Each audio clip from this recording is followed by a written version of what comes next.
Hello and welcome to my investment exercise. My name is Lucas, and the three companies I did are Visa, JP Morgan, and Walmart.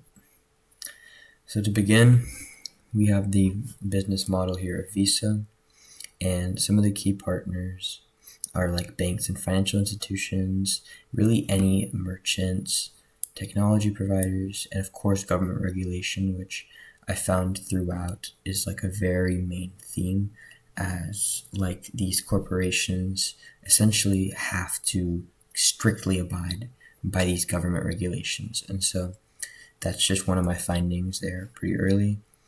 And some key activities of the Visa Corporation is that they're compliant with rules and their partnerships and collaborations, which I found to be really huge, as they often partner with a lot of different organizations as well as collaborations with other institutions.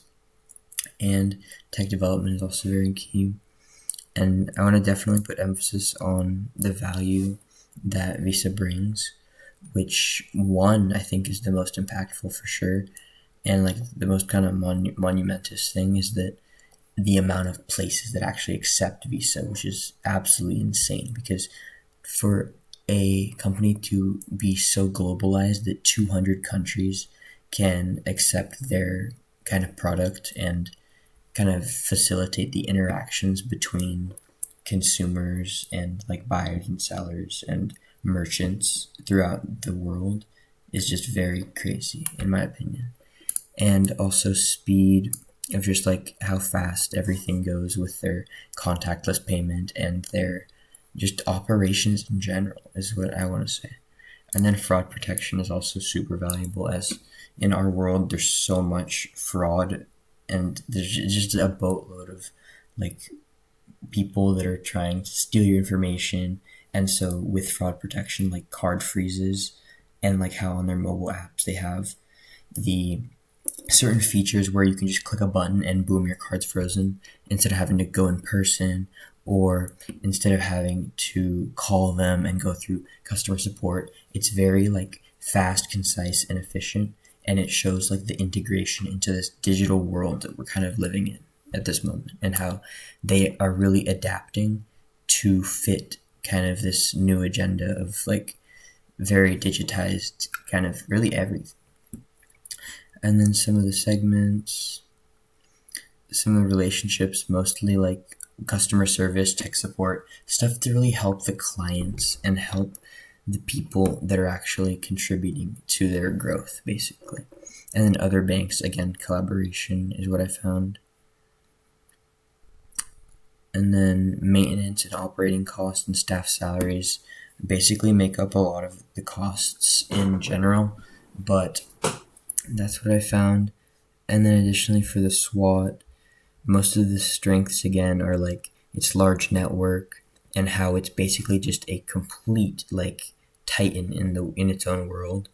And although it does have a lot of competition as like shown here, it definitely is super competitive in the market and it's able to really prosper is what I found.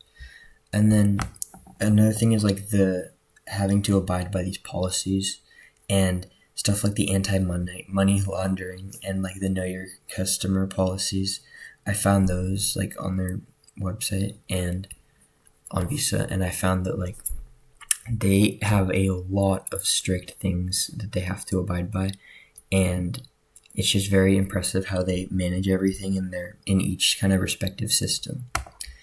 And then additionally, exchange rates are very important, and just kind of the interaction between each country and their respective currencies and how everything is kind of very intricate in that way.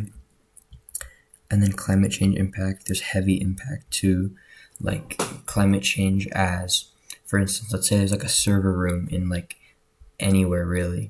Any climate disaster could severely like damage their infrastructure. And then the five forces, I feel like the most important one is like the substitute one because of the kind of cash staying in the market, and cash, of course, cash has been dying, as a currency, but that's because of the emergence of like cryptocurrency. And so in my opinion, the card basically, or I mean that's kind of Visa's thing.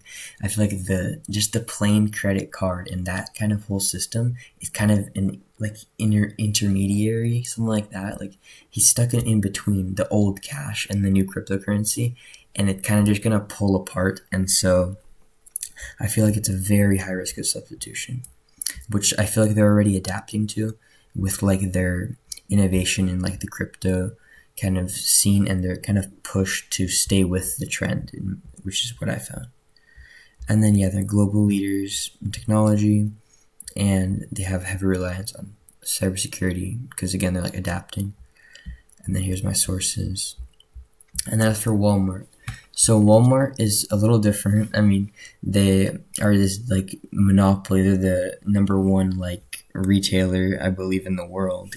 It's from what I found, and they rely heavily on their suppliers and their community hirings and their engagement in the community. And something really like interesting about them is their low prices, which they basically now with what they set for their prices, they have to keep those, and if anything, they have to lower them to keep their business. As what I found is that like if a company has a policy and then customers kind of adapt and get used to that policy, and then like if there's success with said policy, for instance like lowering the prices, then that becomes the standard. And so they have to be careful of that, in my opinion, because like the low prices is really complicated because they have to learn how to adapt to the changing scenes. And also there's like people that can't afford, and like it targets a specific audience while also applying to everyone, like their low prices. I kind of stumbled there, sorry. And then also the cost of raw goods is kind of a very big factor, as they spend a lot of money on all of their products and they do get a great return.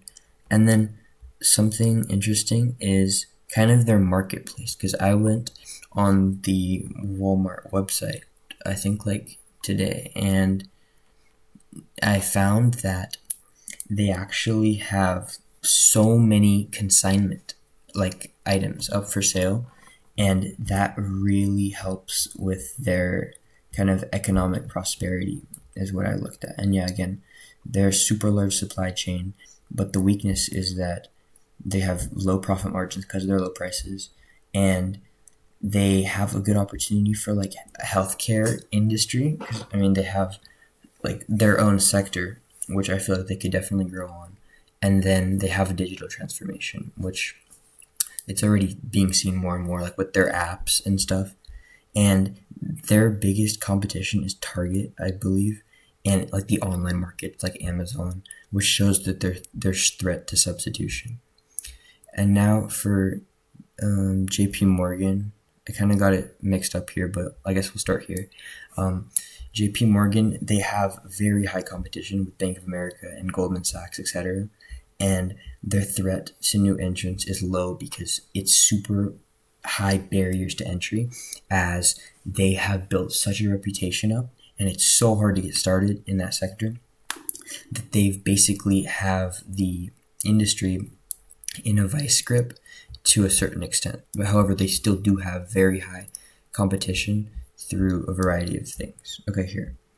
So a few of the things are key partners, and they have a lot of corporations and businesses which they rely on. And then hedge funds and institutional funds are something super big. It's kind of like peanut butter and jelly with these two. And then nonprofit and community organizations, that kind of ties back into their ethics and how they want to remain kind of ethical in the sense of like giving, and in kind of their like push towards being more responsible as a company and ethical. And then also they have a lot of basically like trust as a community in their own kind of manner. And then the SWOT I found was that they're very large financial company, and they have so many little branches, like their investment banking, commercial banking, and their management. But their weakness is that they are basically the market, and so whatever they do is what kind of sways everything else. And then also like inflation and tax rates, and as well as just like the entire market is something super dependent, or sorry, they are super dependent on the market, and so that's something very important. And additionally, they have to abide by so many different regulatory, in like corporations or companies, basically, which keep them in check. It's kind of a check for these big businesses. And then the threat of substitution, as I kind of mentioned, is kind of mediocre, but it's still something that's very like prevalent, I would say. And again, like the threat of new entrants, and here's my source.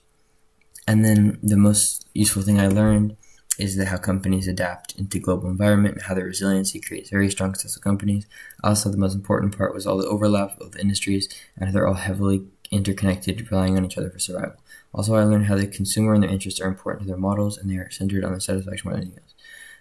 So yeah, basically, I just thought that the biggest impacts were the economy, the consumer, and I feel like it's like their need for growth, and so like their roof kind of, and so these companies, these three, like they have so many similarities in how giant they are. Basically, they're all three of them are these like monsters, these megalodons in each of their own kind of industries, yet they're very united by their own factors, and how they are able to get so big is basically all the same, and it comes down to those things that I basically mentioned. So yeah, thank you.